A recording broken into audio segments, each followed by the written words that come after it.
আপনার কথা সোজা করে দাঁড়ান আর আপনি ইকামত দেন। হুজুর নামাজ পড়া কে নামাজ পড়া? জুমার নামাজ। জুম্মা নামাজ পড়া খুদা কই?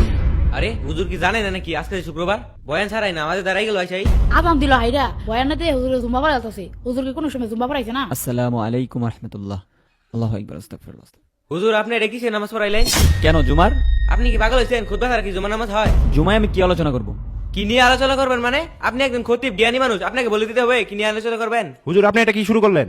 এতদিন ধরে মসজিদ চালাই, এরকম কোনো ঘটনা ঘটে নাই, আর আপনি আসার পর থেকে একটা না একটা উল্টাপাল্টা ঘটনা ঘটতেছেন। মসজিদে এখন মুসল্লি এসে যদি দেখে জুমার নামাজ শেষ হয়ে গেছে, আমরা মুসল্লিদের কি জবাব দিব? আপনি আলোচনা করলেন না কেন?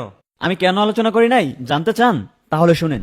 সম্মানিত উপস্থিতি, আমি আজকে সুদ নিয়ে বলবো, কারণ সুদ হচ্ছে একটি জঘন্যতম পাপ। সুদের গুনাহের 73টি স্তর রয়েছে, এর ভিতরে সর্বোচ্চ হচ্ছে আল্লাহর সাথে যুদ্ধ ঘোষণা করা। আপনারা যারা সুদ খান শুনে রাখেন, সুদ হচ্ছে এমন একটি পাপ যেটি হচ্ছে 36 বার জেনা করার সমান। হুজুর কেমনে জানলো আমি যে খাই? নইলে জানছেই তাও আবার সবার সামনে। আপনারা কি দেখেন না সমাজের ভিতরে সুদের কারণে গরিব আরো গরিব হতে থাকে, ধনী আরো ধনী হতে থাকে। সুতরাং আপনারা সুদ খাবেন না, সুদ থেকে বিরত থাকবেন। আসসালামু আলাইকুম রহমতুল্লাহ। আসসালামু আলাইকুম রহমতুল্লাহ। আল্লাহু আকবার, আস্তাগফিরুল্লাহ, আস্তাগফিরুল্লাহ। হুজুর আপনি একটু বাইরে আসেন, আপনার সাথে 2 মিনিটের কথা আছে আমার। বাইরে আসেন।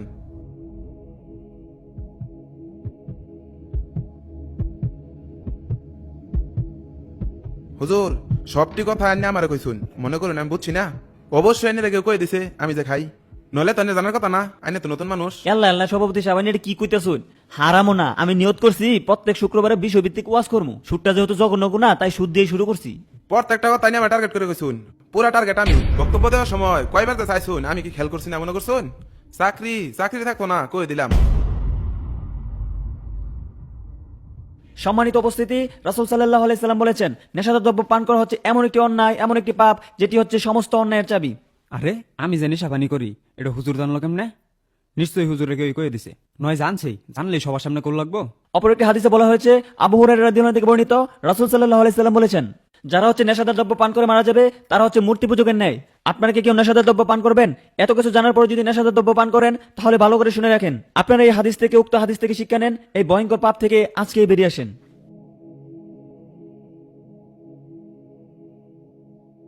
হুজুর বহেন। বেতন বেতন মাইনছেড়তে নিয়েন, আমার লগের দেখা করার দরকার নাই। কে শেষ সাহেব, এগুলো কি কোন? কি শুরু করছেন এরা? শুরুর দেখছুন কি? শুরু না হনইব 2 মাসের বেতন আটকা দিলে ওয়াজ ঘর লইলবো। এটা তো বুঝি, আমরা বুঝি।